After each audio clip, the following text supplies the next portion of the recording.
What we're going to do is discuss something that is so distant from our own community, where the skies are clear and it's sunny and warm, and where we have to also focus our attention on because of recent events, and daven that Hashem will bring nechama and joy to our brethren in eretz Yisrael. Many times, perhaps it only seems that way. I was just reading a book written by a Christian talking about how Shemittah sometimes coincides with dips in the economy and with other difficult events, world events. But tonight what I wanted to discuss is part 3 of our Shemittah series. And we're going to talk about how Shemittah is practiced today in light of the necessity to feed millions of people, and to do so in the context of the halachic permissibility. This has been a challenge ever since the founding of the state, and actually before. Once the Yishuv came back in modern times at the end of the 19th century, and there were more and more Jews living in eretz Yisrael, how were we going to feed them in consideration of every 7th year there being a ban on farming the land and having to declare your field ownerless and not being able to control prices and the sale of things that you work so hard for. So how does that work on a practical basis now that we have a country of Kanai Nahara, 6 million or maybe 8 million, say anywhere between 6 million and 8 million Jews living in Israel today? How is this challenge, how is it maneuvered in the modern state in the 21st century? So there are really 4 methods of being able to manage the consumption of produce in a halachically permissible fashion that I want to discuss with you tonight. The 3 you have in your sheet over here, and that's why we talk about Shemitah today in the context of the 3 terms, Otzar Beis Din, Yevul Nochri, and Heter Mechirah. And we're going to talk about all 3 things tonight. But the 4th method, which is the most straightforward and which goes back already even to Talmudic times, has to do with a very simple solution. You import all the produce that you're going to need for the Shemitah year. And the way we know that this was done even during the times of Chazal is because the Gemara has a discussion about the sanctity of eretz Yisrael in defining the borders of modern eretz Yisrael in the times of Chazal. The Gemara acknowledges that the borders of eretz Yisrael used to be much larger than they are in the times of the Talmud. And that has to do with the fact that originally when Yehoshua and Bnei Yisrael conquered eretz Yisrael in the biblical world, there was manifest destiny, and there was an expansion of the borders of eretz Yisrael going to parts that were east of the Jordan River, parts that were north of what is the Golan today, and therefore the eretz Yisrael's borders were much larger than they are today.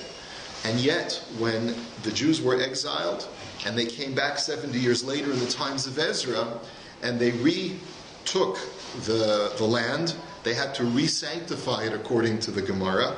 But when they did so, they were deliberate in their efforts to make sure that even areas which were allowed for them to conquer and make part of Eretz Yisrael, they deliberately did not formally annex these places and make them part of Eretz Yisrael. And the reason why they did that is because they wanted there to be the opportunity for produce to grow without having Kedushas Shavias, without having the Kedusha of Shemitah for those outlying communities, so that there would be the opportunity to import that produce into Eretz Yisrael, because already in Talmudic times there was an acknowledgement that we cannot rely on produce exclusively grown in Eretz Yisrael in order to feed the inhabitants of the land of Israel today. This is the Talmud speaking. This is the way that many of the Meforshim understand the Talmud. So the idea of importing produce was always on the mind of Chazal, and therefore even today, one of the most common ways of feeding millions of Jews who want to observe the laws of Shemitah is by going to Jordan and going to other countries with whom we have treaties and importing the produce. And that's a great solution. You may have noticed a couple of weeks ago when I sent out my Friday email, I sent a photo that someone had taken of 3 rabbis wearing kafiyas in order to go through Jordanian customs so that they could check the produce, they do hashgacha on the produce and make sure that what they were ordering was actually Jordanian produce and not from somewhere else. Okay? Fine. Good. So that's what you have to do.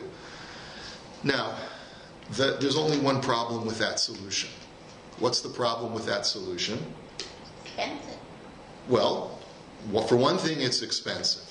So we'll pay a little bit more money for importing the produce. But there's an even more basic problem. You've solved the economic issue of making sure that everyone has fruits and vegetables in Eretz Yisrael, but what have you not solved? Paying farmers.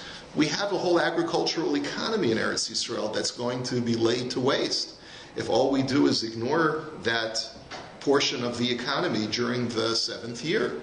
So how do we address that situation? How do we address the millions of dollars that of income that farmers are anticipating getting, and they have to just let their land lay fallow? So this was also on the mind of Chazal, and there's actually a Talmudic text called the Tosefta, which is really from the times of the Mishnah, but was not included in the formal Mishnayos of Rabbi Yehuda HaNasi. And it addresses that very situation. And it is from this Tosefta and from the Ramban's commentary in the Torah, who quotes this Tosefta, that we get the concept called Otzar Beis Din. So I have the text in English, and it's just an abridged portion, abridged translation of that text. Let's take a look at what the Ramban says. He first starts off by quoting the Tosefta. He says, we learned in the Tosefta that initially emissaries of the Beis Din would linger by the entrances to cities. And basically there was an understanding that in every single city there was going to be sort of like a monitor, a guard, to make sure that farmers were not trying to sell produce from their farms during the Shemitah year. So what would happen was anyone who would show up with produce would have his produce confiscated, and in return would receive enough provision for 3 meals. Now we need to understand, what's the halacha of Shemitah produce during the Shemitah year? It has the status of hefker.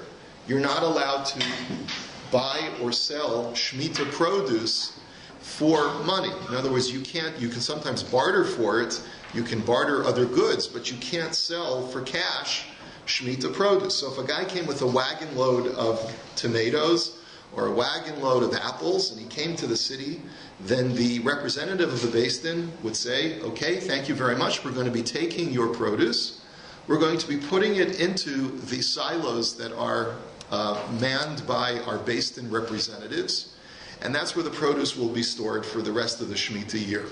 Here is your consolation prize. We'll give you enough for 3 meals, which means we'll give you some of the produce back to feed your family, but it is hefker, just like, so you're entitled to it in the same way that any other member of Klal Yisrael is entitled to it. So just like any other member of Klal Yisrael can have 3 meals worth and just take what he needs, you can take what you need as well. Everything else was placed in a silo called an Otzar within the city. When the time of, and so that's what happens before the formal harvest season comes, when a guy comes with a wagon into every city. Now, let's go further on in the Shemitah year. When the time of the fig harvest arrived, emissaries of the Beis Din would hire workers who would harvest the figs and make them into pressed fig cakes. They did the same process to olives when the olive season arrived, meaning that they would hire workers to go into the olive orchards. They would harvest the olives, they would press them into oil, store them in barrels, and put them in the Otzar, put them in the silos or the warehouses of the Beis Din. And they did the same to grapes. They would harvest the grapes, they would press the grapes into wine, they would manufacture barrels of wine, put them in the Otzar that belonged to the Beis Din, the warehouse.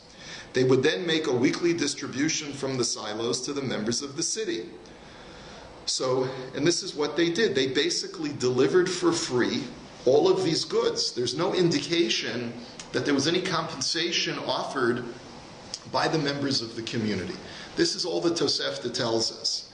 Now, we learned also a couple of weeks ago that there are two requirements. Number one, the produce has to be hefker from your field in the Shemitah year. But there's also a mitzvah called bi'ur. Does anyone remember what the mitzvah of bi'ur is when we talk about Shemitah produce?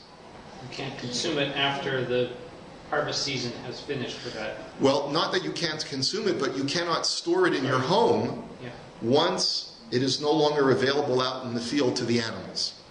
So there's a machlokus between the Rambam and the Ramban as to what that means. The Rambam says you have to destroy everything, but the Ramban disagrees. And he says, you don't have to destroy everything, you just have to remove it from your house. So take all of the apples that are no longer growing out in the field and put them out on your doorstep and let everyone have equal access to them. That's what the Ramban says. And this Tosefta seems to support the contention of the Ramban that you're not obligated to destroy it, but you just have to make sure that it's hefker. So essentially, the Tosefta is suggesting that as a result of the Beis Din taking possession of all of this produce, you've accomplished bi'ur. You've accomplished removing it from your house because now it's in the Beis Din silos. It's not in your own personal home. And therefore, it wasn't necessary to dispose of the produce since by being in the Beis Din's possession, it was already considered disposed. That's exactly what the Ramban says. And the reason why this was done, why did they have this sort of system in place called Otzar Beis Din? They did it because the temptation to avoid the temptation to the individual farmer of conducting business with Shemitah produce. This was the way they did it. They said, listen, farmer, we know everyone's got a Yetzer Hara. If we just leave everyone to their own recognizance, we're worried that you may end up selling some to Shmit produce to someone who's offering you a lot of money, and you stand to lose so much. So why should we give you that temptation? Why should we give you that nisayon? So this was the whole system of Otzar Beis Din. Now let's talk about Otzar Beis Din in the modern state of Israel today. Based on the force of this Ramban, and as I mentioned last week, there are very few halachas that we get from the Ramban's commentary on the Torah. I'm not aware of any halachic issues that we derive from the Ramban, but I'm not thinking of everything. But the point is that this is a long-standing mechanism that is in effect today. So if you go to Eretz Yisrael and you hear the produce is Otzar Beis Din, what essentially they're telling you is that the city where this produce was collected, or the Beis Din of the city where you're presently in, whether it's Yerushalayim or whether it's Tel Aviv or Haifa or wherever it is, essentially the representatives of the Beis Din hired workers to go to the outlying farms that are nearby the city, to work it, to harvest the produce, and to bring it back into the city. This produce is considered to be hefker. Why then, when you find it, you have to pay for it? Why then is it for sale at the makolet? The answer is that you're not paying for the produce. You are paying for the cost of transportation and for the cost of paying the workers who had to harvest it. So you're not paying for the produce. The produce is free. Just like when you buy a bottle of soda, probably 80% of the cost of your bottle of soda is the transportation costs and the plastic. You're only paying a small percentage of the cost for the actual beverage. The same thing is true with the Otzar Beis Din. Here you're paying zero for the actual tomato or for the apple, and you're paying all of your price is for the transportation and the work conducted thereby. So let me just make something clear. This is a permissible mechanism that is discussed in the Tosefta and is brought in the Ramban. Is it accepted by everybody? No. So let's discuss why not. And this is something that I'm quoting from a modern sefer called Shemittah Series that was written by Nassim Gottlieb this very year. He published it for this Shemitah year. In this sefer he quotes all of the minhagim of the Badatz Yerushalayim, of the head Beis Din of Yerushalayim, and he wants to explain what the policies of Shemitah that they have in Yerushalayim today. In Yerushalayim today, the Badatz does not recognize Otzar Beis Din as a method of getting produce to the consumer. And the reason why they don't recognize it is for a number of reasons which he details. Reason number one, he says, is because the Rambam, who is the Nesher Hagadol, who is the great leader of Klal Yisrael in Psak Halacha, never cites this as halacha. And one of the reasons he may not cite it as halacha is because, if you remember, we said that according to the Rambam, the obligation of bi'ur is not just to make it hefker and no longer in your house. According to the Rambam, you have to actually destroy all produce beyond a certain point in the season. And therefore, this Otzar Beis Din remedy would not work according to the Rambam. Another reason is because never do we find this Tosefta being quoted anywhere either in the Babylonian or the Palestinian Talmud. It's neither in the Bavli or the Yerushalmi. So that's another reason why it is somewhat suspect as not being the accepted norm. And then we have other reasons that have to do with the way that Otzar Beis Din is conducted in the modern world. And here's where this Rabbi Gottlieb points out that it's not a uniform system. Every Rabbanut, every Beit Din in different cities will have a different standard for what they call Otzar Beis Din, but which may be something totally different, varying from city to city. So, for example, the only thing that the Gemara or the Tosefta authorizes you to charge for is transportation and harvest. What about other costs? What about the cost of watering the field, irrigation of the field? What about other expenses that may be incurred over the course of the process of getting it from the orchard to your table, storage, and things like that? That the Tosefta does not authorize you to charge for, and yet that is also considered to be part of the cost of what is being charged in many communities for the Otzar Beis Din price that you pay at the makolet. Problem number 2, there is no heter to sell this produce on a mass scale. You're only allowed to sell it in small quantities, and yet there is no limitation in some communities. Problem number 3 is that in some communities the Otzar Beis Din will come in, this Otzar Beis Din council will come into a farm and they basically will say, we are in charge of harvesting this field. And they will bar access to the public to be able to go onto that field to take the fruit for themselves. Now, if indeed you're treating this produce as Shemittah with Kedusha Shvius, and it's Hefker, so then just because the Beis Din has its workers working on the field, they don't have a legal right, according to halacha, to preclude other people from accessing the field. So that becomes problematic as well. Another problem is that sometimes the Beis Din of a particular community will make a deal with the farmer, and they'll say, look, we're going to sell your produce, but let's say your produce doesn't sell well for us. Let's say we end up losing money by getting the produce off of your field and selling it at the makolet, and we end up being left with a bunch of produce. You're going to have to pay us for whatever money we end up spending and not making back from the sale. Is that legal? You can't do that. The whole remedy was made for the sake of the farmers, to go back to the farmer and say that he's got to cover your losses as the Beis Din is, in a sense, sort of demonstrating that the whole system is a sham. So there are a number of different issues. Plus we have historical issues. The fact of the matter is that in 1909, Otzar Beis Din was employed for Rabbi Yosef Chaim Sonnenfeld. So that is a very strong precedent for allowing us to do it in the modern state today. However, it was the only time that we have documented before the founding of the state when this Otzar Beis Din method was used. And we don't find in any subsequent Shemitah year that any poskim, including Reb Sonnenfeld himself, employed Otzar Beis Din. So there are many people who suggest that it was a one-time thing because of an emergency. We also find that the Chazon Ish permitted Otzar Beis Din, but also only on a one-time basis. And so there are those who are of the opinion that when there are emergency situations, you can rely on Otzar Beis Din, but when there's a non-emergency situation, such as in the modern state, when you have other alternatives, you should not rely on Otzar Beis Din. So I've presented to you different sides of this argument.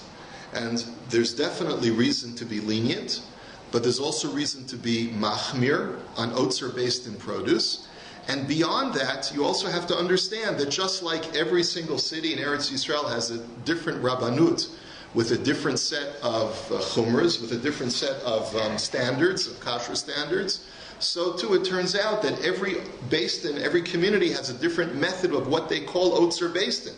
So just because you go to the Makolet and you see that it says Otzar Beis Din, you can't automatically assume that it's the same Otzar Beis Din that you found in Rechovot, which is the same Otzar Beis Din that you find in Bnei Brak or Tel Aviv or anything like that. So I hope I'm making myself clear. So you have to be, you need to check when you get to Israel, you need to check with the facts on the ground, check with a posek that you respect, and find out which Otzar Beis Din is you're dealing with. And again, that's all the information that I have, because being so far away and watching the snow fall on the ground, I'm thinking to myself that we should all be in Eretz Yisrael. Okay, so that's Otzar Beis Din. From Hashem. It's from Hashem, exactly. Did you forget that? No, chas v'shalom. We thank Hashem for everything in life. Thank you, David. Okay, so the next method of acquiring produce in Eretz Yisrael is called what we're going to call Yevul Nochri. Now, what is Yevul Nochri?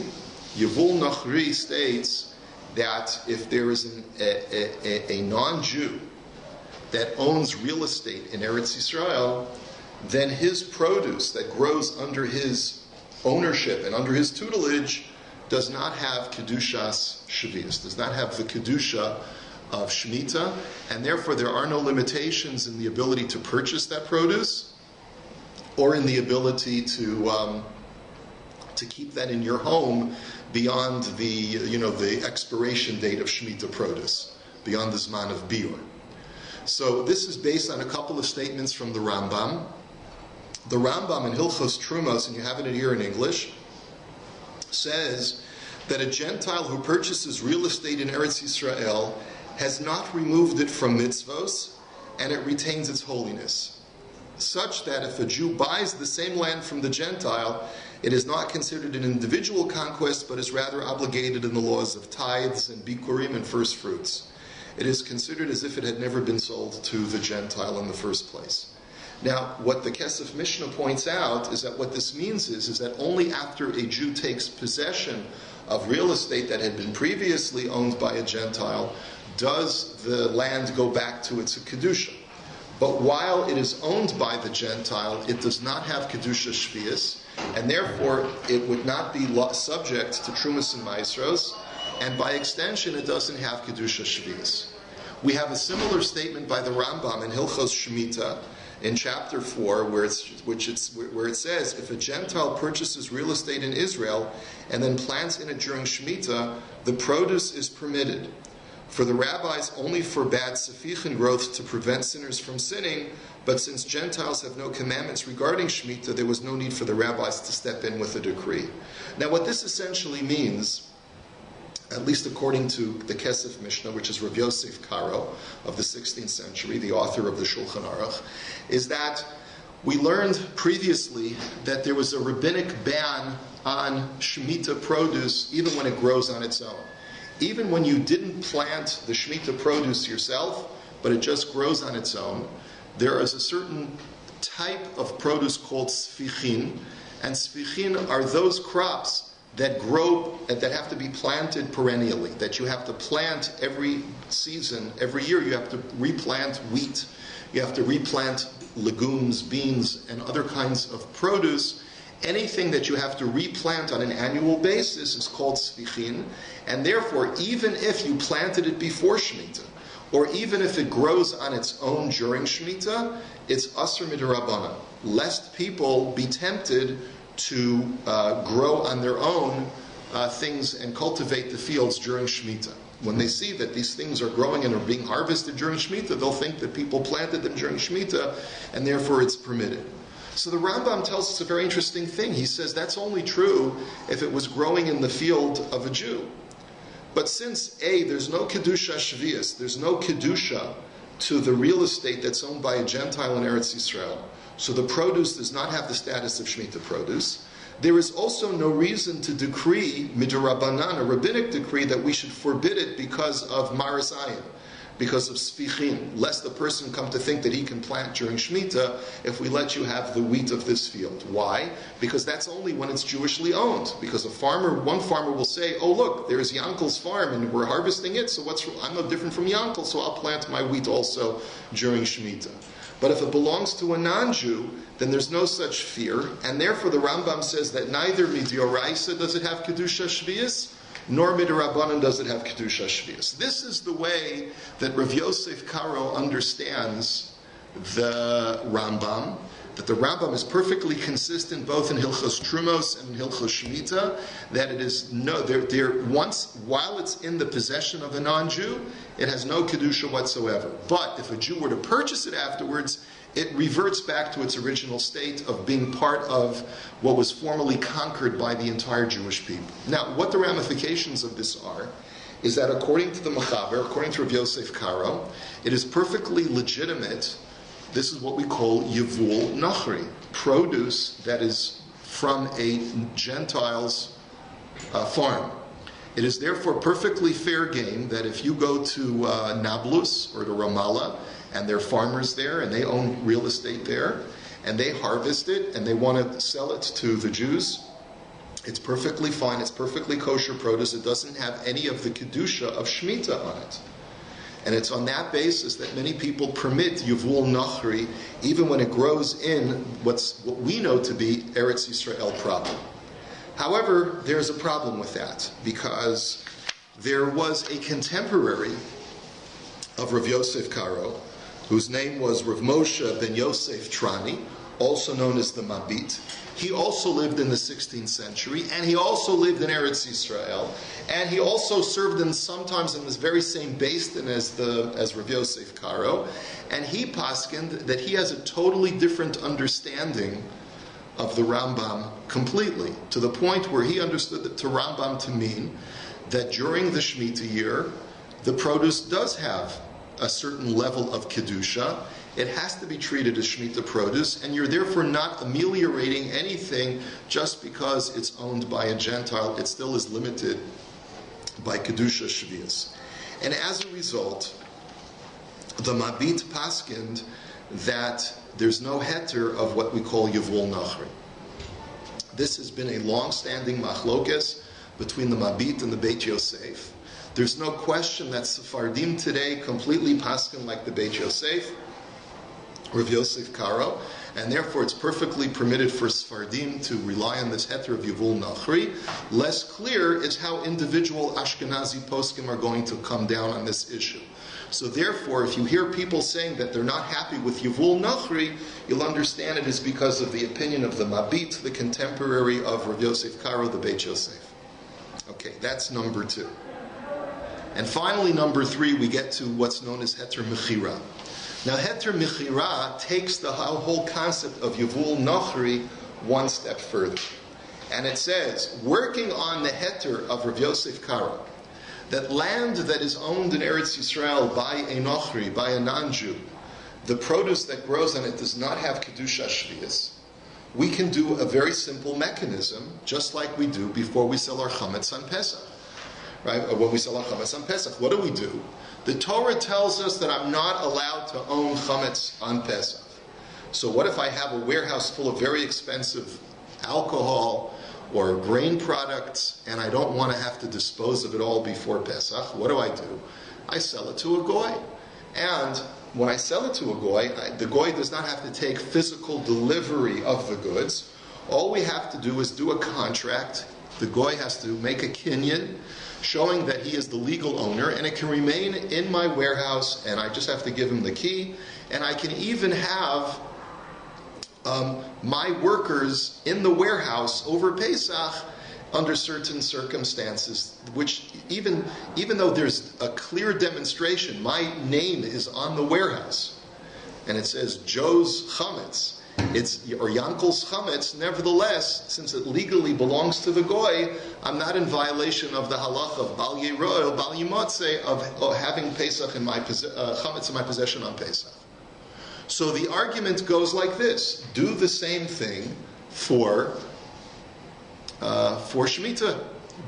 What you can do is If, according to the Machaber, according to the Beis Yosef, you're allowed to produce that grows on a Gentile's field does not have kedusha shvius, very simple solution: sell your farm to a Gentile on paper, and it'll belong to him. The workers, therefore, are working for him. They're not working for me.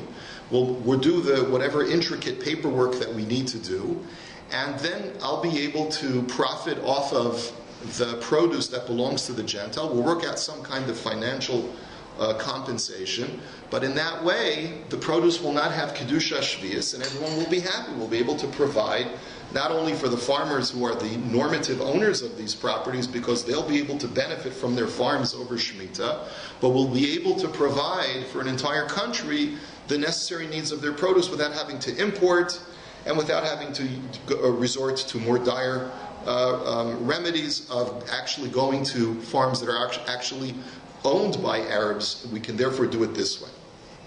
Now, this was done this goes back to very early times when the first Yishuv started again in earnest in the late 19th century. It was a method that was endorsed by Rav Avram Yitzchak HaKohen Kook, the very first chief rabbi of Israel, and it has been endorsed by a number of chief rabbis since that time. But of course, it is the most controversial method of finding a heter for Shemitah produce for a number of reasons. First and foremost, it's not clear that we paskin like the Beit Yosef in contrast to the Mabit. But even if we do, this whole idea of comparing the sale of Eretz Yisrael real estate to the sale of your chametz is very, very questionable. Number one, is it even permitted to sell real estate of Eretz Yisrael to a Nochri? That in itself, there's an issur of lo techane, that you're not allowed to give away portions of Eretz Yisrael to non-Jews. So what right in the first place do we even have to do this, even if it is a legal loophole mechanism? But if the whole mechanism is predicated on an issur of divesting land in Eretz Yisrael and giving it away to non-Jews, how can you rely upon it? But there are other issues as well that the Chazon Ish detailed in his commentary in a couple of places. Number one, if you want to take a look, this is the part that we'll conclude with, and it's in Hebrew. He says, number one, the Chazon Ish writes in source number one, he says, number one, Aleph, he says, Mipnei shenimkru al yedei shaliach ve'en shliach lidvar averu. Number one, when we sell the land to a non-Jew, we generally do it via proxy, not working between the farmer and the Arab directly.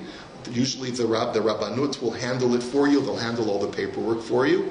And there's a principle of ein shliach lidvar avera. If it's an avera to sell land to a Gentile, how can the basin act as a proxy when there's no proxyship for a sinful activity? That's the first problem, he says. Number two, mipnei shelo nimsar bahem b'tabu. He says this is such a legal fiction that it's not registered with the land registry in Eretz Yisrael.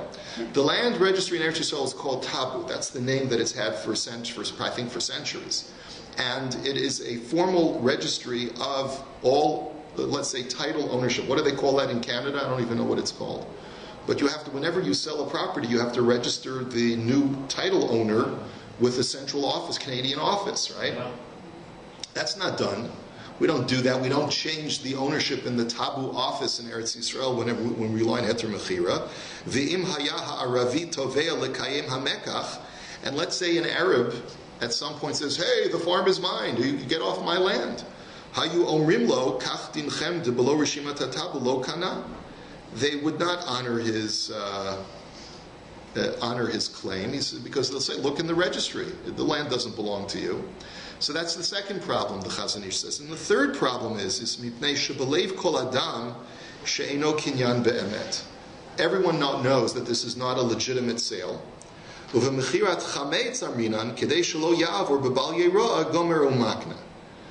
the difference between chametz on Pesach, which we sell to a goy, and our land, which we sell to a goy for Heter Mechirah, is that on Pesach a person really wants the Gentile to own it because he doesn't want to be in violation of Bal Yeroy or Bal Yimotzi. The very fact that I own chametz on Pesach is enough of an incentive to me to really completely divest ownership of the chametz.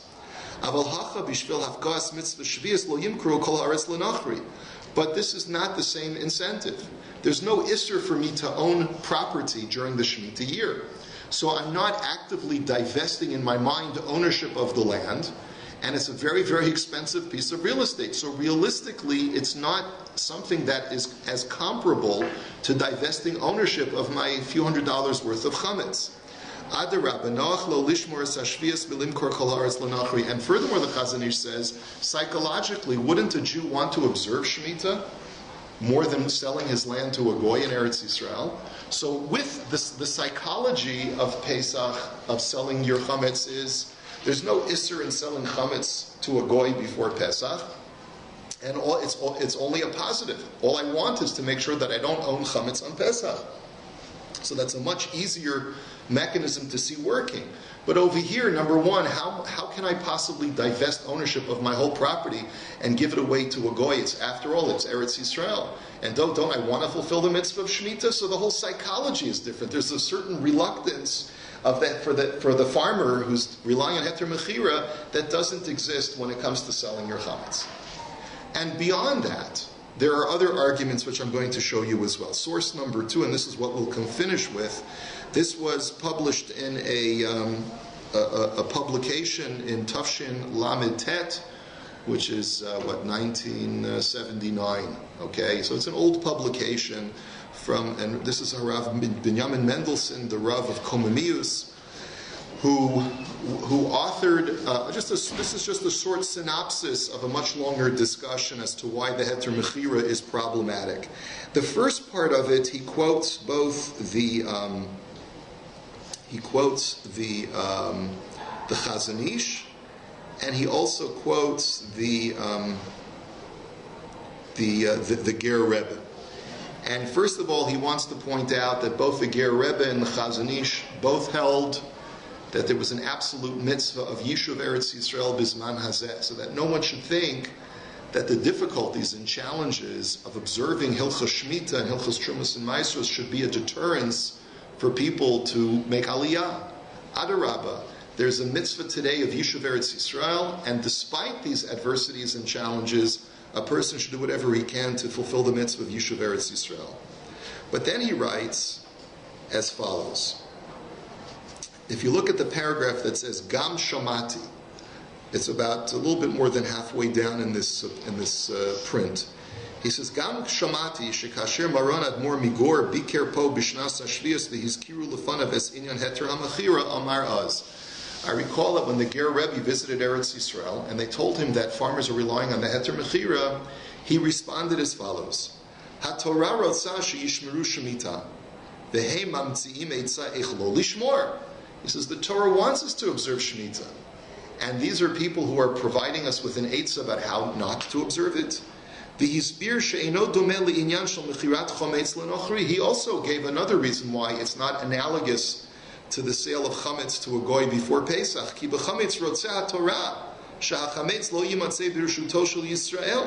Because there the Torah doesn't want the Jew to be in ownership of chametz.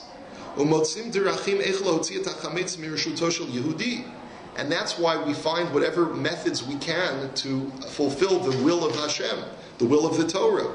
Ve'ilu bashvius ratzon haTorah she'admot Yisrael yishpetu b'shana hazot. Al kein ein lechapes eitzot shelo lishpot b'shvi'it. He says, but what does the Torah want when it comes to Shemitah? Hashem wants the land to remain fallow. It's not that Hashem wants that we shouldn't deal with Shemitah produce. That's not what Hashem wants. Hashem would be happy for us to deal with Shemitah produce as long as we deal with it with the proper Kedusha. What Hashem really wants is the land to remain fallow and not to be cultivated, not to be worked. And as the Torah itself says, Az tirtzeh haaretz l'shabbos oseha, that when you are exiled from the land land will receive the respite that I wanted it to have all those years that you were working the land. So if we clearly understand from the Nevi'im and from the Torah itself that the Ratzon of Hashem is to not work the land, to let it remain fallow, aren't we contravening the whole theme of Shemitah by finding this way of making sure that it's the possession of a goy instead of the possession of a Jew? And so it's on that basis that many, many poskim today, and I would venture to say that the majority of poskim today say that a person should do whatever he can to avoid relying on Heter Mechirah. Not only that, but we also have to appreciate that even Rav Kook, the first chief rabbi, only allowed for the Heter Mechirah because of the tremendously dire conditions under which people were living right before the founding of the state and afterwards. In other words, even when we find historical precedent for great Gedolei Yisrael to permit the Heter Mechirah, it was because it was a different time. And people were in danger of starvation or of being totally wiped off the map if we didn't protect ourselves and our interests in Eretz Yisrael. But today's a different world. And therefore, to rely on Heter Mechirah is not advisable today. And I'll go even one step further. It's one thing to say that a Toshav of Eretz Yisrael, that a dweller of Eretz Yisrael, because his options are limited, can rely on Heter Mechirah. But for me to go and travel, to take a flight for Pesach or for Stam, just a vacation, to go to Eretz Yisrael and stay in my hotel and then eat Heter Mechirah produce, better to go to Miami. And you don't have those problems. What right do I have to put myself in that position, to rely on a very, very difficult, halachically difficult heter to rely upon, in order so that I can enjoy Eretz Yisrael? You want to enjoy Eretz Yisrael, live under the strictures of halacha, where it clearly is the Ratzon Hashem that we should let the land rest. So it's on the force of that it's very, very important for our community to know that when you go to Eretz Yisrael, there are a number of ways to obtain produce, but really, really speak to a posek that you respect when you get to Eretz Yisrael, and be very, very meticulous in your observance of these laws of Shemitah. Next week we'll finish, and we're going to talk about the Prus Bowl and the whole genre of rabbinic loopholes in Jewish law, which is a springboard for that, a more generic discussion like Eruv and things like that. Yes, Jordan? That may tie into it, but sort of the Otzar Beis Din on a national level is the question of individual ownership when you have collectives, when you have organizations, you have larger businesses or entities, co-ops, right? So it's not a specific, like the typical kibbutz, it's not a specific individual ownership, is there still the same kind of isser? Yeah, because yes, it applies on, and it doesn't matter who owns the land. The whole Even point, the state. The whole point of Shemitah is that it's ownerless. During Shemitah, the fields are ownerless. No one can stake a claim on any piece of land, even if it's a large corporate entity or even a large governmental entity. No one has the right to preclude anyone else from having access to that produce. So that's the, so Otzar Beis Din provides a remedy for that, because then the Beis Din takes possession of it instead of the individual or instead of the corporation. But there are, as we pointed out, that one has to be careful how the Otzar Beis Din is doing that. Yes? So we're basically back to imports. No, I didn't say that. We're back to imports. I'm not sure what is the most optimal way of doing it. There's Yevul Nochri, as I mentioned, produce that's grown in Ramallah, where you're not relying on Heter Mechirah because this land is genuinely owned by Arabs. That's one solution. You also have the Otzar Beis Din solution, provided that the Beis Din is handling the produce in a responsible fashion. Okay, that's also a clear option. And then you have imports. Yeah, that's your third option.